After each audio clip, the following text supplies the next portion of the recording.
It's a reunion that can only be made in Tennessee. And experience a moment of complete awe that can only be made in Tennessee. You might think the group making these Made for Tennessee ads for state government would be based somewhere in Tennessee, like maybe Nashville. Try Kansas City, which is way off this map. On its website, the Kansas City-based group VML announced a few months ago a 5-year contract with the state of Tennessee. It could be worth $60 million. When I found that out, I was a little disappointed that the company that was hired was outside of Tennessee. It's left some, like Nashville state lawmaker Jason Powell, seeing the irony with his disappointment, especially since he passed unanimously this year, you guessed it, the Made in Tennessee Act. It encourages manufacturers to promote the words Made in Tennessee on their products, but it did not cover things like the state's Made in Tennessee ad. I think it's a great ad, and it does a lot of good for our state, but the only problem I have with the ad is once I found out that the company who filmed it and is behind it was not made in Tennessee themselves. Powell said what many in the ad world privately told News 2. There are many firms statewide that would have loved getting the ad campaign. The State Department of Tourism Development, which awarded VML the ad contract, told News 2 all components of the Made in Tennessee commercials were made in Tennessee. It cited things like the logo from Knoxville, the voiceover from local songwriter Rivers Rutherford, music from Tennessee performers, the production crew 95% Tennessean, and the ads edited in Tennessee. Chris Bundgaard, Nashville, News 2. New at 4, it looks like the national motto will get a place at the Tennessee State Capitol. That's what a bill aims to do that's currently easing its way through the legislative committees. Chris Bundgaard examines the idea. You'll find it now on coins and currency, and soon, amidst all the lawmakers, the words, "In God We Trust," will be put somewhere at the Tennessee State Capitol. Here are the sponsors. But if it's good enough for our currency, why isn't it good enough for the Capitol? Lets people know where we are, where we stand, and we support our national motto. So where might the motto go up here at the state capitol? Might it go above where the speakers sit in each chamber? There's even talk of putting it in this tunnel buried deep beneath the Capitol. Behind where the speakers sit, here's what our graphics department says about it. Or in that tunnel, the walkway between the Capitol and legislative offices. You be the judge. You are the House sponsor. Yeah. Where would you like to see this motto up here at the state capitol? Well, really anywhere that the State Building Commission is willing to place it. Let it be their decision. This is what the Senate sponsor hopes is done by that commission. Well, I think it should be above the heads of the speakers of the House and the Senate, and outside the doors of the Capitol, similar to the way it is at the federal level. And how about one of those speakers? Here's the Lieutenant Governor. I hadn't thought much about that. I just have to figure that out when it passes. I don't know. I hadn't thought much about it. The sponsors have thought about cost in a tight budget year, private donations, no state funds may pay for putting the national motto at the state capitol. Chris Bundgaard, Nashville's News 2. So here's what happens next. The House and Senate bills are scheduled for floor votes next week, and they differ slightly. Senator Campfield hopes that state funds would be able to pay for the project instead of private donations. Well, happening now, Tennessee is hearing a lot from a potential Republican presidential frontrunner. After a morning in Memphis, New Jersey Governor Chris Christie is in Nashville at this hour. He delivers the keynote address at the Republican Party's Statesman's Dinner. But first, he is at the Puckett Grocery Store and Restaurant with Governor Bill Haslam. News 2's Chris Bundgaard is live at the event in downtown Nashville. Chris? Were you here just minding your... Now that was Governor Bill Haslam, who is also here with Governor Chris Christie.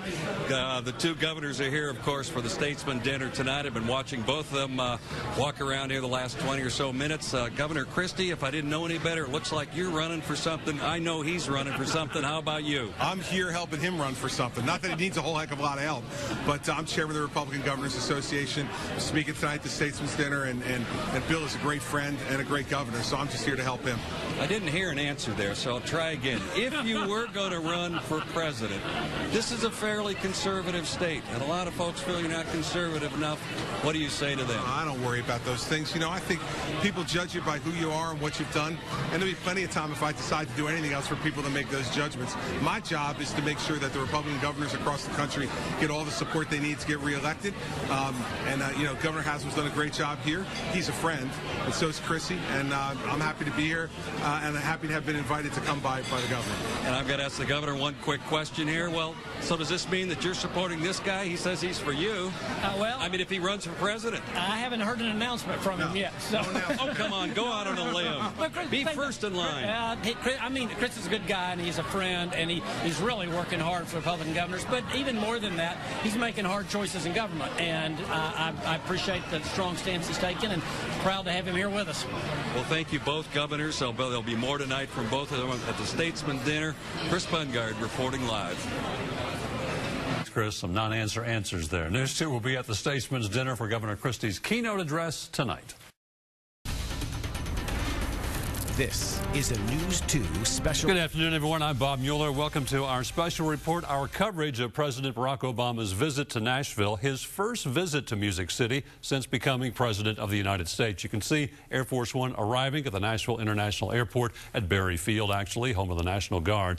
President coming down the stairway. He'll be greeted briefly here by Mayor Dean. As you can see, the limousine always blocks these photographs, unfortunately.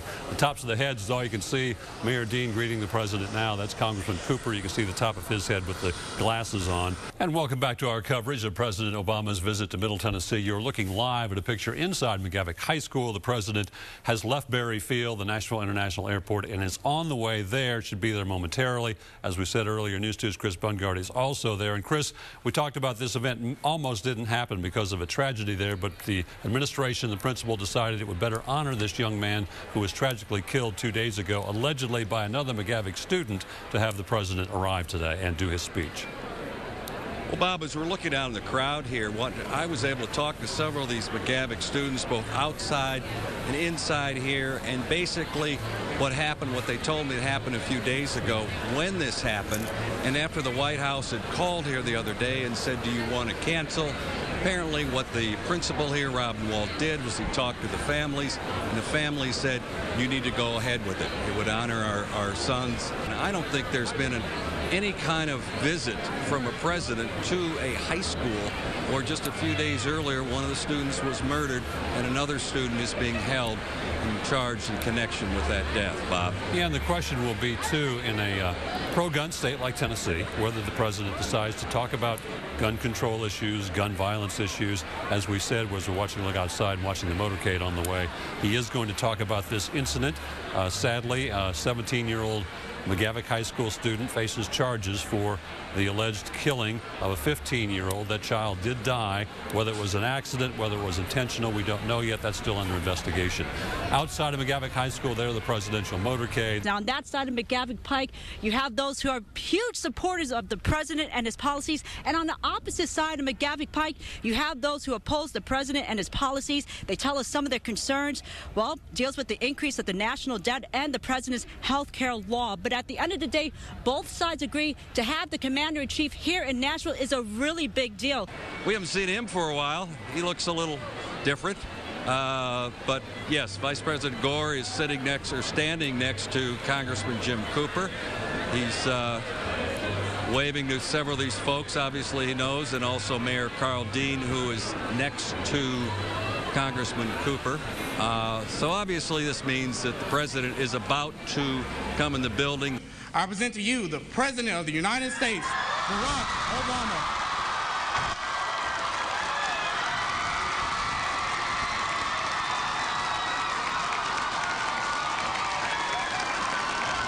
Pretty good introduction there by Ronald Elliott as he introduced the president. You see coming into the auditorium now, shaking a few hands before he makes his way up to the podium. And that's going to be quickly because he's running a little bit late. I wanted to come here today because I've heard great things about this high school and all of you. But I also recognize the past couple days have been hard and have tested people's spirits. Some of you lost a good friend. So I want you to know that Michelle and I have been praying for all of you in the community, and I know that all of us are sending prayers to those families that have been so directly impacted. It's been heartbreaking. Now, the other day I heard the story of a recent graduate here named Sarah Santiago. Where's Sarah? There's Sarah right here. I hope I'm not embarrassing Sarah. I'm going to tell her story. Sarah's parents came to America from Guatemala, and she struggled her freshman year. I think she'll admit it. In her own words, she was one of the bad kids. Now, she doesn't look that bad. I promise you, I was bad. You might not have been that bad, but probably you weren't taking your studies that seriously. And then she took a broadcasting class with a teacher named Barclay Randall. Now, when Sarah was in Mr. Randall's class, he helped her discover this passion for filmmaking. And pretty soon, Sarah's grades started to improve. So she won the school's Best Editing Award. Then she got an internship with Country Music Television, one of your business partners. And she gives credit to Mr. Randall for this. She says, Mr. Randall gave me a second chance. He saw things I never saw in myself. He's the person who helped me change. We're going to have Barclay Randall on the air right here. He is right behind us. You can hear him laughing. He hasn't stopped smiling. This is the teacher who was cited by President Obama just a few minutes ago. Did you know this was going to happen? I knew that they had talked to Sarah. I was very, very excited for Sarah. I didn't know what she had said. I'm very humble. Let's do this. I'm going to keep talking. We're going to walk out in front of the camera. Let's let people see what you look like. Folks, this is live television with Barclay Randall, and he is a communications instructor out here as you get a little unwired. Broadcasting instructor. You probably taught your kids this sort of thing, that this can be live television. Yes. So what are you going to tell them tomorrow? What are you going to tell them right now? I'm going to tell them to keep, what I always tell them is that they can do this. They can do this just like Sarah did this. Just like Tell me a little bit about Sarah Santiago. I believe I heard that correctly. You did. You said she wasn't much of a student. The president looked directly at her and you changed her life. How? She gives me more credit than she should. She's a great, great kid, and I can't believe she said the nice things that she said. I'm lucky I get to be with these kids. Mr. Randall, you're lucky, and they're telling me to rap. So I'm going to set it right. You understand that. Here you go, Bob. Anytime a president visits a city, it can create some big traffic tie-ups. News 2's Joseph Pleasant is live in Donaldson. And Joseph, the president is through speaking, so set the scene for how things are looking right now. And right now, we are at Elm Hill Pike, and we're near Bradley Parkway. And up on Bradley Parkway, you can see traffic is completely stopped. Down here on Elm Hill Pike, Metro Police are keeping traffic from moving under the underpass. If you take a look here, you can see there's a line of cars now backing up Elm Hill Pike as they wait for the presidential motorcade to go by and for this road to reopen. As we said, it's a rolling roadblock, so as soon as the president passes by, the people who are waiting here should be able to resume their commute home. But we've seen a number of people out here who are making U-turns and trying to find alternate routes to get home from work. This closed about 5 after 5 while the president was still speaking, so we're not sure how much longer we'll be here. We're waiting for the motorcade to pass, but as we said, Bradley Parkway above us is completely shut down. No traffic going in either direction as far as we can see. And down here on the ground, Metro Police officers blocking the road on Elm Hill Pike. We're live on Elm Hill Pike. Joseph Pleasant, Nashville's News 2. And we now head out to McGavick High School, where News 2's Chris Bundgaard has been talking with teachers and students who were in attendance for the president's visit. Chris? Well, actually, we talked to the teacher and the student who got a shout out from the president as they take things down here. Actually, they're still around here at Media Row, I suppose you could call it, doing interviews.